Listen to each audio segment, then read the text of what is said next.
The Horrible 100 list is out for 2025, and Missouri again tops the list for the worst dog breeders and puppy mills in the U.S. Bailey Stroll here at the Ozarks First Digital Desk with reporter Parker Paget, and we are going to break down that list for you today. Yeah, more than half of those breeders in this report are USDA licensed, which means they can legally sell large numbers of puppies to pet stores, online to consumers that they haven't met in person. And for the 13th year in a row, Missouri has had the highest number of dealers in this report, 26 operations in total in Missouri, and about 15, 16 of those are in southwest Missouri. At least 30 dealers in the report are linked to American Kennel Club Association. Yeah, and 38% of the entire list itself are repeat offenders, and we'll dive into which one of those or how many repeat offenders are in the Ozarks. And then they've also been included in 12 prior reports. Now, the Humane World for Animals, which is formerly the Humane Society of the United States, they urge enforcement authorities to look closely at the dealers in this report. At least 25 of the dealers have sold to stores like Petland or some of the affiliated ones, Safari Stands, Pet Center, and other names that you may recognize. And so, as we said, what we're going to do is we're just going to take a look at the list for 2025 and then kind of compare it to last year and see which repeat offenders are on the list for the Horrible 100. And since they first started publishing this report in 2013, since then, 2,400 animals have been rescued from dealers on the list, and more than 250 puppy mills have reportedly closed. So we can take a look at Missouri's list here, if I can get down to it. And there are some really disturbing photos in this report as well, but it just goes to show what is really going on inside some of these facilities. And a lot of these are in southwest Missouri. Yeah, so the first one on the list from the Humane World for Animals is a kennel in Dora, Missouri. The report lists Vicki Burden as the owner of that, and she is a repeat offender. According to this list, they say this is the second time that her kennel has been on the list, and you can see a photo there that was obtained, was included in the report.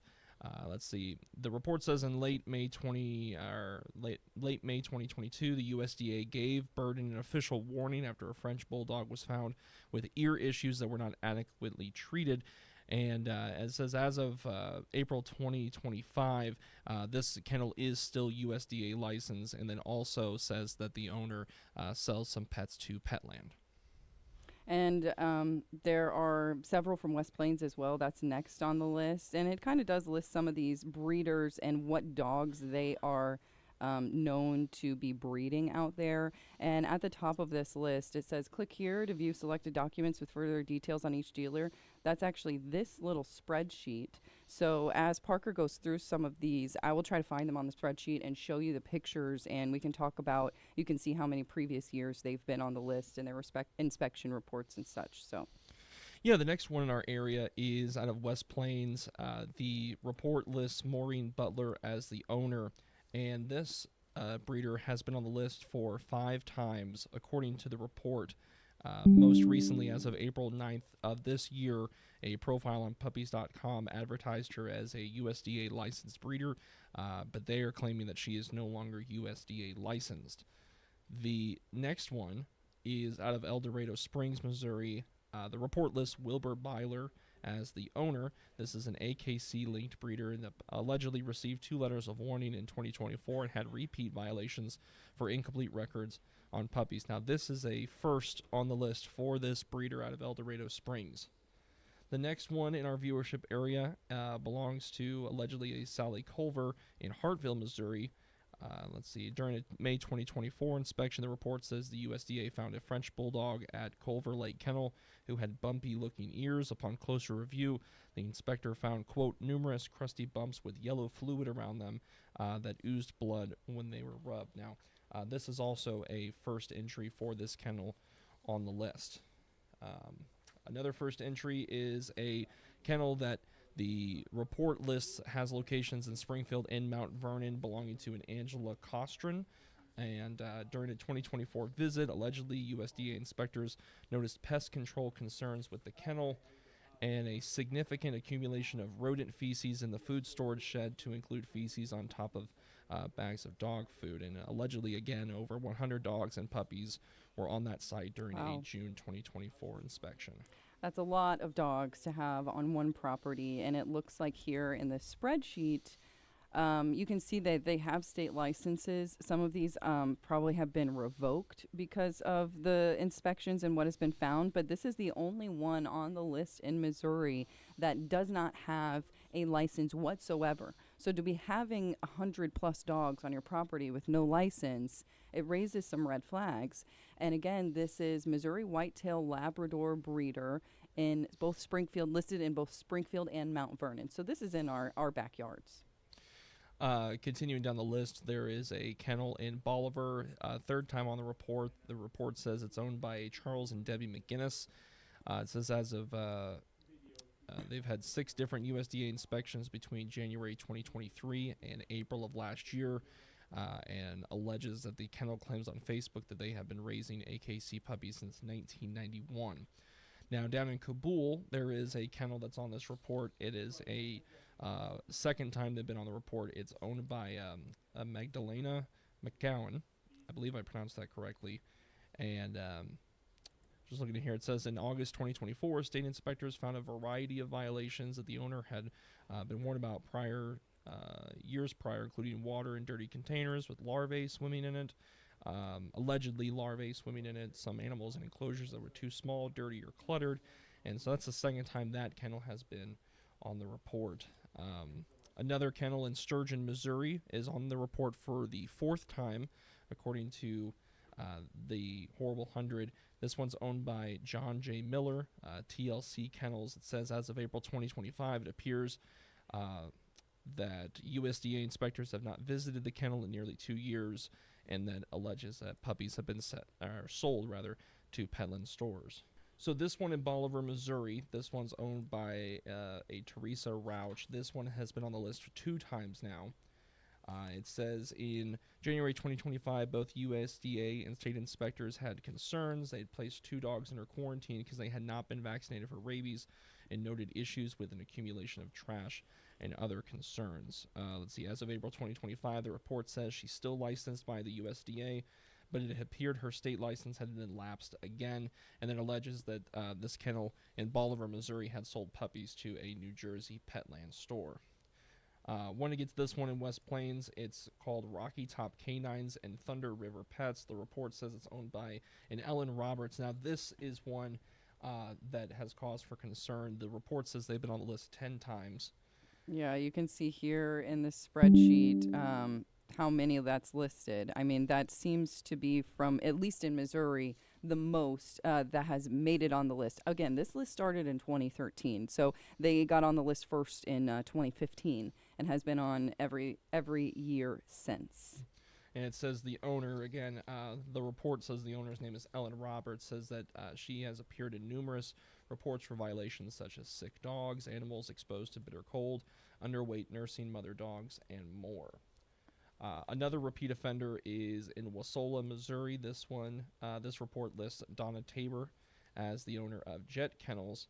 This person, like I said, has been on the list for 5 times now, alleging similar federal and state kennel violations over the years, dating back to at least 2014. And as we're going through these are photos that have been taken at these facilities in Southwest Missouri. So what you're seeing are photos from this person's place. You saw earlier some clippers that had bugs on it. There's a lot of matting with these dogs. Some dogs were fighting. Here's the condition of their teeth. And so you can kind of see, I think that this does provide the evidence of what is going on here. It's not always, horrible treatment of these animals. It's just kind of the conditions that they're living in with the kennels and the feces on the ground and not being brushed properly and maybe not being in safe, secure locations where the fighting couldn't happen. It's also important to note that this list, based on reporting we've done in the past. I know last year I covered this list extensively.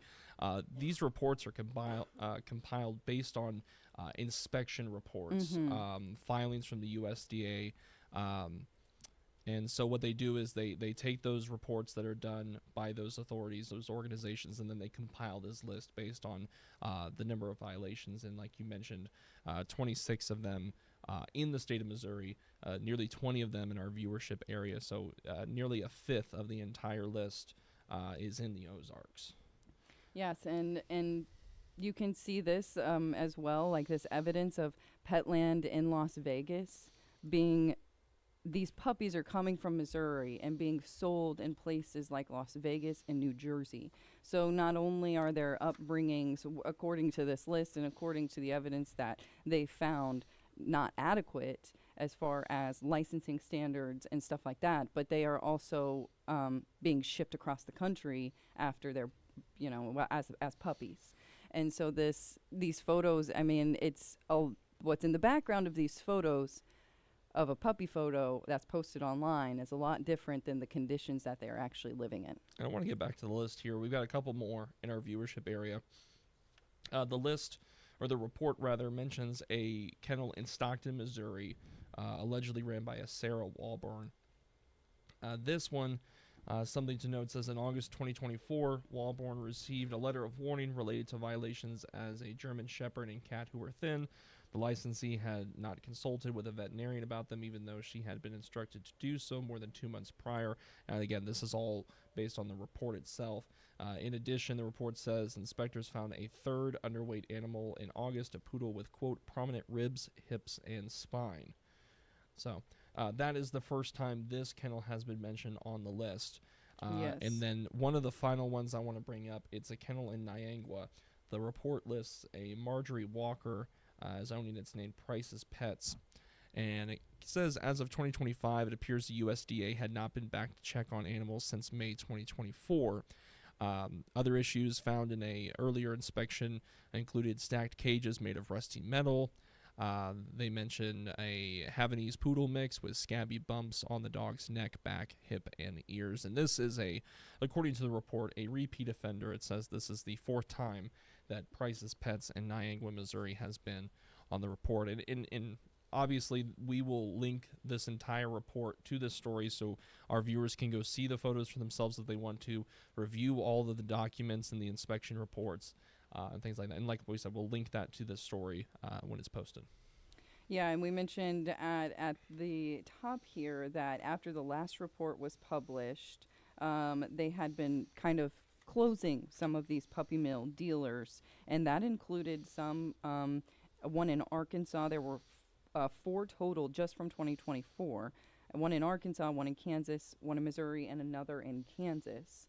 So there are positive things happening from the horrible 100 list. And then we also mentioned that several thousand animals have been rescued since, and 250 puppy mills have been shut down in total. And I just wanted to mention as we close out here that the Humane World for Animals, the group that publishes this report, does support in some ways federal bills and other policies that could help crack down on these. One of the 2 federal bills they're backing right now would improve the safety and conditions of dogs in commercial breeding operations. And those 2 bills, if you want to look into them, are the Puppy Protection Act and the Better Care for Animals Act. And again, those are at the federal level, working through lawmakers there. All right, so I think that that's going to wrap it up, and we will have a link to this list, a link to this spreadsheet, just in the web story below. Thanks for joining us. I'm Bailey Stroll, here with reporter Parker Paget.